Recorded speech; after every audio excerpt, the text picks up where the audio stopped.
Hello दोस्तों। मेरी उम्र 21 साल थी। मैं सेकंड ईयर की स्टूडेंट थी। उन दिनों गर्मी शुरू हो गई थी, इसीलिए हमें कॉलेज से छुट्टियां मिल गई थी। रोज की तरह आज भी पूरे घर की सफाई करने के बाद मैं अपने बिस्तर पर आराम कर रही थी।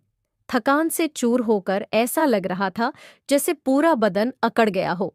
मैं अपने बिस्तर पर लेटकर सुकून पाने की कोशिश कर रही थी और हाथों से अपने सिर की मसाज कर रही थी। मेरी एक कहानी की आवाज सुनकर मेरा भाई अय्यान बंद कमरे में आया। कहने लगा, क्या हुआ दीदी, तबीयत तो ठीक है? मैंने कहा, क्या भाई, मम्मी सारा काम मेरे सर पर डालकर चली जाती है? कॉलेज की छुट्टियां क्या हुई? सारे घर की जिम्मेदारी मुझ पर आ गई है। ऊपर से मुलाजमा भी छुट्टी पर है। मुझसे नहीं होते ये घर के काम। मेरी बात सुनकर वह मेरे पास बैठ गया और कहने लगा, मेरी प्यारी बहन, कोई बात नहीं, मैं अभी तुम्हारे लिए दूध लेकर आता हूँ। उसे पियोगी तो सुकून मिल जाएगा। अयान की बात सुनकर मैं मुस्कुरा दी और कहा, बस तुम खाना बाहर से ले आना, मैं थोड़ी देर सोऊंगी इसके साथ। वह वापस आया। मुझे उस पर बहुत प्यार आया। दुनिया में बहुत कम ही ऐसे भाई होते हैं जो अपनी बहनों का इतना ख्याल रखते हैं। मैं उसे ढेर सारी आशीर्वाद देने लगी और उसका लाया हुआ दूध पीने लगी। दूध पीने के बाद मैंने गिलास एक साइड पर रखा और लेट गई। अयान कहने लगा, चलो मैं तुम्हारा सिर दबा देता हूं, तुम सो जाओ। वह मेरे सिरहाने बैठ गया और अपने हाथों से मेरा सिर दबाने लगा। मुझे भी सुकून आने लगा था। दर्द की भी कम होने लगी थी। मैं आंखें मूंद कर सोने लगी और गहरी नींद में चली गई। पता ही नहीं चला कि घंटों तक मैं सोती रही थी। मेरी आंख मम्मी की आवाज पर खुली। मैं हड़बड़ाकर आंखें खोली तो मेरा सिर बुरी तरह से बोझिल था। घड़ी पर टाइम देखा तो रात के 9 बज रहे थे। मुझे एकदम झटका सा लगा। बड़ी अजीब बात थी कि पापा ऑफिस से वापस आ चुके थे। शायद थकावट की वजह से मुझे वक्त का एहसास ही ना हुआ। मैं उठकर जैसे ही 2 कदम चली तो मुझे चक्कर आ गए। आंखों के आगे अंधेरा छा गया। अगर दीवार पर हाथ ना रखती तो यकीनन गिर जाती। मैं फ्रेश होकर बाहर आई तो खाने की टेबल पर सब बैठे मेरा ही इंतजार कर रहे थे। मैं जाकर आराम के साथ कुर्सी पर बैठ गई। वो मुझे देखकर अय्यान खाना मेरी प्लेट में डालने लगा और फिर मम्मी से कहने लगा कि मम्मी, अन्नू पर काम का बोझ थोड़ा कम डाला करें। अरे अगर अन्नू नहीं आ रही तो उसकी जगह किसी और को रख ले। ये बेचारी सारा दिन काम करके थक जाती है। देखे तो इसकी रंगत भी पीली पड़ चुकी है। मेरी हालत वाकई खराब हो चुकी थी। मैं काफी थकी हुई महसूस कर रही थी। मेरी मम्मी और पापा दोनों ही जॉब करते थे, क्योंकि सिर्फ पापा की जॉब से घर चलना मुश्किल था। ऊपर से हमारी पढ़ाई के खर्चे भी कुछ कम नहीं थे। इसलिए मेरी मम्मी भी उसी कंपनी में जॉब करती थी जहां पापा करते थे। मैं और अयान कॉलेज जाते थे, मगर अभी गर्मी की वजह से छुट्टियां थीं, इसलिए हमें घर ही रहना पड़ रहा था। मैंने यह बात नोट की थी कि पिछले कुछ दिनों से अयान मेरे साथ कुछ ज्यादा ही अटैच हो चुका है। जब से मुझे छुट्टियां हुई थी, वह मेरा बहुत ख्याल रखने लगा था। अगर मैं घर का कोई काम कर रही होती तो आकर मेरी मदद करने लगता। अगर मैं थक जाती तो मेरा सर दबा देता। मैं उसे मना करती, मगर वह कहता कि नहीं, तुम थक चुकी हो, इतना काम करती हो, मेरा हक है कि मैं तुम्हें सुकून पहुंचाऊं। मैं भी खामोशी से लेटी रहती। मगर एक रात जो कुछ हुआ उससे मेरे होश उड़ गए थे। क्या अयान कभी ऐसा भी कर सकता है? मैं अपने कमरे में सो रही थी। आधी रात के वक्त मुझे महसूस हुआ जैसे कोई मेरे कमरे में आया हुआ है। आहिस्ता से चलता मेरे बिस्तर के करीब आया हो। भले ही मैं सो रही थी, मगर मेरा जहन बेदार था। मैंने हड़बड़ा कर आंखें खोल दी। कमरा अंधेरे में डूबा हुआ था। जब मैंने उठकर देखा तो अंदर कोई भी नहीं था, बस कमरे का दरवाज़ा थोड़ा खुला हुआ था। मैं सोने से पहले हमेशा दरवाज़ा बंद करके सोती थी, फिर खुद कैसे खुल सकता था? मैं नींद से भरी आंखों से उठी और दरवाजे को लॉक करने लगी। दरवाज़ा लॉक करने के बाद दोबारा पलटकर बिस्तर पर सो गई। मेरी आंखें बंद होते ही एक बार फिर मुझे मम्मू की आहट सुनाई देने लगी, जैसे कोई बिस्तर पर मेरे पास बैठ रहा हो। ऐसा लगा जैसे कोई अपना हाथ मेरी ओर बढ़ा रहा हो। लेकिन जब मैंने पलटकर देखा तो कोई नहीं था। मुझे घबराहट होने लगी थी। मैंने उठकर कमरे की लाइट ऑन कर दी। दरवाज़ा खोलकर भी बाहर देखा, मगर वहां पर भी कोई नहीं था। आज से पहले ऐसा कभी नहीं हुआ था जो अब हो रहा था। मुझे प्यास लगी तो मैं कमरे का दरवाज़ा खोलकर बाहर निकली उसी वक्त अय्यान भी अपने कमरे से बाहर निकला। मुझे देखकर उसने पूछा, क्या बात है, आप अभी तक जाग रही हैं? मैंने जवाब दिया, कुछ नहीं, बस ऐसा महसूस हुआ जैसे कमरे में कोई मौजूद हो। पानी पीकर मैं दोबारा कमरे में आई और पीछे पीछे वह भी आ गया। उसने कहा, आपको डरने की जरूरत नहीं है, अगर आपको डर लग रहा है तो मैं आपके पास सो जाता हूँ। मैंने उसे मना करते हुए कहा, नहीं, तुम्हें अपनी नींद खराब करने की जरूरत नहीं है, तुम अपने कमरे में सो जाओ। लेकिन वह जिद करने लगा, मैं आपको अकेला किसी भी हाल में नहीं छोड़ सकता, आपकी तबीयत खराब हो सकती है, मैं आपको तकलीफ में नहीं देख सकता, आप सो जाएं, मैं यही सो जाता हूं। आखिरकार मैं बेड पर जाकर सो गई और उसने तकिया उठाकर सोफे पर रख लिया और वहीं सो गया। उस रात मुझे ऐसा महसूस हुआ जैसे कोई मेरे सरने बैठकर मुझे बहुत देर तक देखता रहा हो। उसने मेरे बालों को सहला, मेरे चेहरे पर उंगलियां फेरी और मैं सुकून से सो रही थी। मुझे सब कुछ एक सपने जैसा लग रहा था। अगली सुबह जब मैं उठी तो मेरा मूड बड़ा अजीब था, लेकिन जब मैंने अपने भाई पर गौर किया तो मैं हैरान रह गई। शुक्र था कि मैंने अपने जिस्म को दुपट्टे से ढक रखा था। मेरी कमीज बेतरतीब हो चुकी थी। मुझे हैरत हुई, क्योंकि आज से पहले मैं कभी इस तरह आराम से नहीं सोई थी। आज मैं बहुत खुश महसूस कर रहा था। जाने क्या वजह थी। मैंने उससे पूछा तो उसने कहा, मैं तो रोज ही इतना खुश होता हूँ, जिसको आप जैसी बहन मिल जाए वो क्यों ना खुश हो। घर के सारे काम निपटाकर जब मैं बैठी तो वो अय्यान तेल लेकर मेरे पास आ गया। कहने लगा, अनु दीदी, आप अपनी बाल को ले आइए, मैं आपके सिर में मसाज कर देता हूँ। मुझे उसकी हरकतें अजीब लगती थीं। मैंने कहा, ये तुम्हारा काम नहीं है, जाओ अपने दोस्तों के साथ घूमो फिरो, मुझे मसाज की जरूरत नहीं है। मगर उसने मेरी बात नहीं मानी और खुद ही मेरे बालों से कैचर उतारकर कहने लगा, आप नखरे मत किया करें, किस्मत वालों को ही ऐसे भाई मिलते हैं। जब आपका भाई आपके खूबसूरत रेशमी बालों में मसाज करना चाहता है तो आपको क्या समस्या हो सकती है। आ जाइए, मैं आपके सर की मसाज कर देता हूँ, आपको बहुत सुकून मिलेगा। वह मुझे उठाकर कमरे में ले गया। मैं बेड पर तकिया रखकर लेट गई। मेरे बाल बेड से नीचे लटक रहे थे। वह मेरे सरने बैठकर मेरे बालों की मसाज करने लगा। अयान मुझसे 4 साल छोटा था, मगर मुझे नाम से बुलाता था। कहता, माँ आप इतनी प्यारी हैं कि आपको देखकर दिल करता है कि आप हमेशा इसी तरह मुस्कुराती रहे और मैं आपकी लाड़ उठाता रहूं। वह मेरे बालों की मसाज कर रहा था और उसके हाथों में जैसे जादू था। मुझे इतना मजा आया कि मैं नींद की वादियों में खोने लगी। तेल की खुशबू भी बहुत जबरदस्त थी। मैंने उससे पूछा, ये कौन सा तेल है? वह बोला, ये बहुत ही खास तेल है। खास आपके लिए?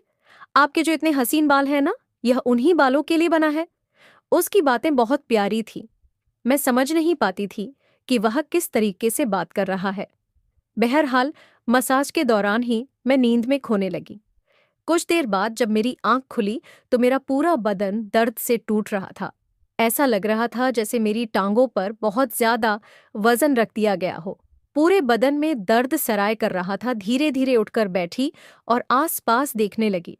जब अपने भाई पर गौर किया, वो पूरी तरह भीगी हुई थी, जैसे किसी ने मुझे नहला दी हो। कपड़े गीले थे, पंखा बंद था और गर्मी थी।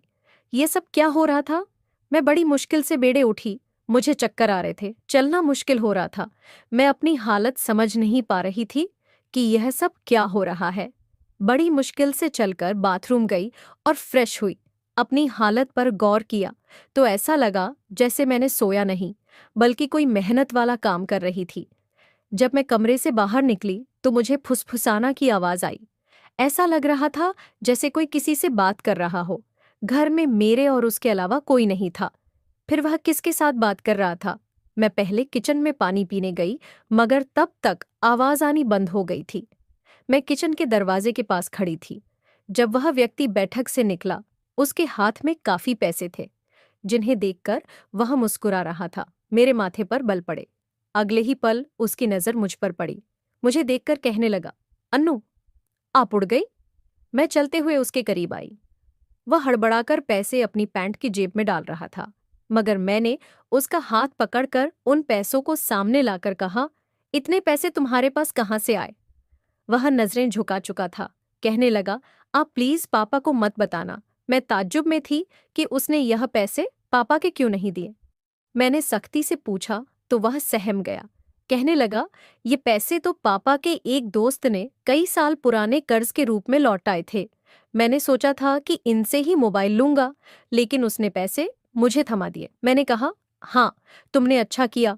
घर के हालात देखो किस कदर खराब हैं। हमारे माँ बाप दोनों नौकरी कर रहे हैं और तुम मोबाइल लेने की बात कर रहे हो। वह शर्मिंदा था नैन ने। वह पैसे रात को पापा को दे दिए थे। उस रात उसने मुझसे कोई बात नहीं की और जल्दी सोने चला गया।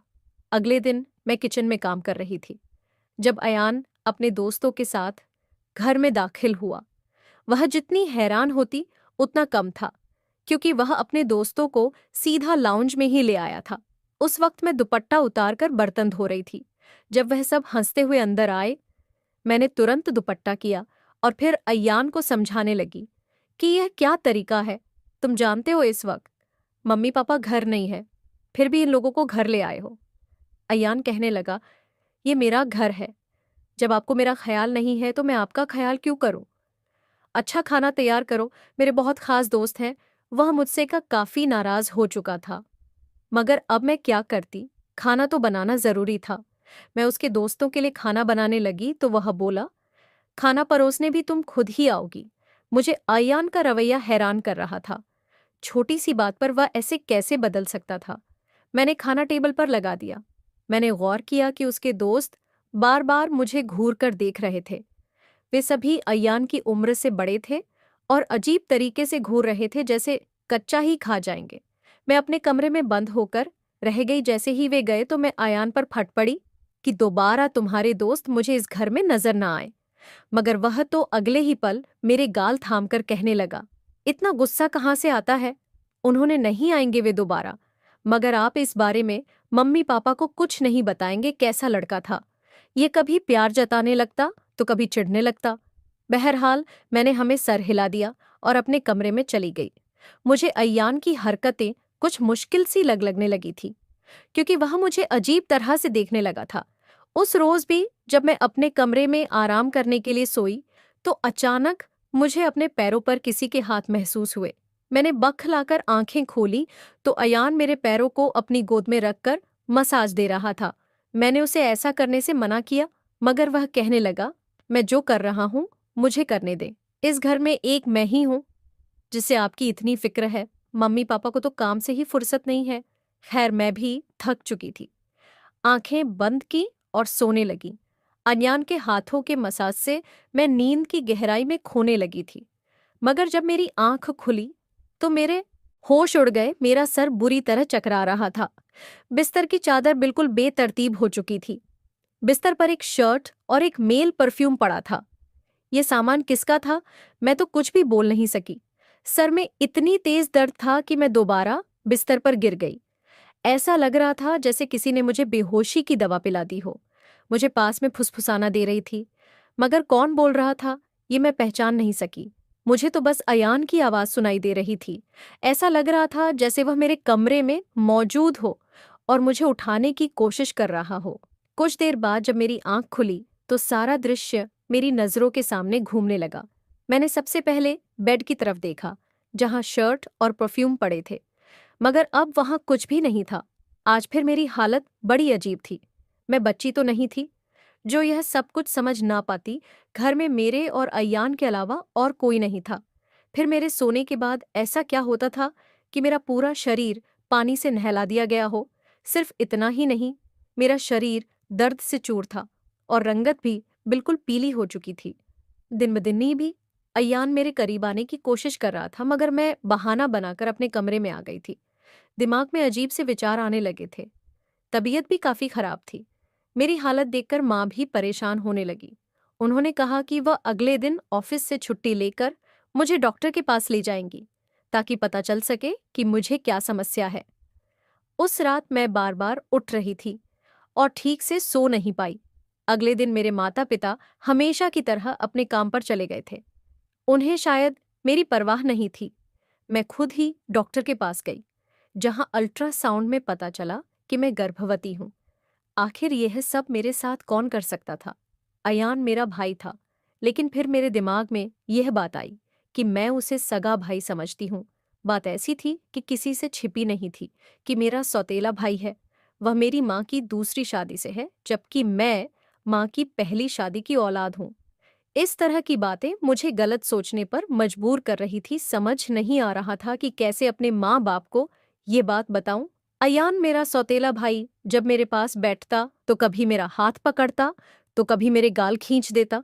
एक दिन मैं अस्पताल गई और अबॉर्शन से पहले डॉक्टर से कहा कि इस बच्चे का डीएनए टेस्ट करें। डॉक्टर ने रिपोर्ट दी और जब मैंने देखा तो मेरी सांसें थम गई। जो मैं समझ रही थी वैसा कुछ नहीं था। बच्चा किसी और का था, लेकिन कौन हो सकता था?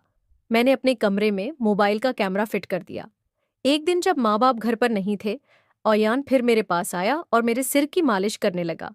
मैंने बहुत कोशिश की कि न सोऊं, लेकिन तेल में शायद बेहोशी की दवा थी। जैसे ही मैं उसे सूंघी बेहोश हो गई। 1 घंटे बाद होश आया। माँ बाप भी घर लौट आए थे। जब मैंने कैमरे की रिकॉर्डिंग देखी तो जैसे पैरों तले जमीन खिसक गई। अयान मेरे कमरे में अपने उबास दोस्तों को लाता था जो मेरे साथ बुरा बर्ताव करते थे। अपना काम पूरा करने के बाद वे अयान को पैसे देते और चले जाते। ये जानकर मैं टूट गई थी। मैंने कमरे से बाहर जाकर अयान का गिरेबान पकड़ा और थप्पड़ की बरसात कर दी। मम्मी पापा भी आ गए और पापा ने गुस्से से मेरे हाथ पकड़ ली। होश में हो क्या, पागल हो गई हो, क्यों मार रही हो इसे? मैंने रोते हुए वीडियो दिखा दी कि ये जलील इंसान मेरे साथ क्या कर रहा था। वीडियो देखकर माँ फर्श पर गिर पड़ी। पापा को भी विश्वास नहीं हो रहा था। उन्होंने अयान को पकड़कर बहुत मारा। उसके मुंह और नाक से खून बह रहा था। अयान ने गुस्से में कहा, मैंने इसे कभी अपनी बहन समझा ही नहीं। मुझे पैसों की जरूरत थी। लोग इसके लाखों रुपए देने को तैयार थे। मुझे अपनी जरूरतें पूरी करनी थी, इसलिए मैंने यह कदम उठाया। अपनी बहन की जिस्म फरोशी करवाई। मैं अपने कानों पर हाथ रखकर बस रोए जा रही थी। पापा ने उसे इतना मारा कि वह लहूलुहान हो गया, मगर जैसे तैसे खुद को उनसे छुड़वाकर घर से भाग गया और फिर कभी पलट कर उस घर में नहीं आया। मेरे पेट में पल रहा बच्चा नाजायज था, जिसका मैंने अब पसंद तो करवा दिया, मगर अयान ने जिस कदर घिनौना खेल मेरे साथ खेला था, मैं मरते दम तक नहीं भूल सकूंगी भाई। वही होता है जो आपके सगे वालिदैन से हो। किसी भी अनजान मर्द के सहारे अपनी जवान जहान बेटी को छोड़ना बहुत बड़ी बेवकूफ़ी है, क्योंकि शैतान परस्त मर्द हर वक्त इस आर में रहते हैं कि वह किसी न किसी बिनती हवा की इज्जत को नीलाम करे। तुम्हें अपनी तमाम देखने और सुनने वाले से यही गुजारिश करूंगी कि हमेशा अपनी बेटी को साथ पर्दे में रखें और कभी किसी भी अनजान मर्द के सहारे पर उन्हें अकेला न छोड़े। इस सारे मामले में गलती किसकी थी? मेरे माँ बाप की, जो पैसा कमाने के चक्कर में बच्चों से बिल्कुल ही बेफिक्र हो गए थे, या फिर मेरी कि मैं अपने सौतेले भाई के साथ अकेली इस घर में रहती थी और उस पर हद से ज्यादा तबार करती थी, उसे अपना सगा भाई समझती थी। तो दोस्तों, अपने और अपनी परिवार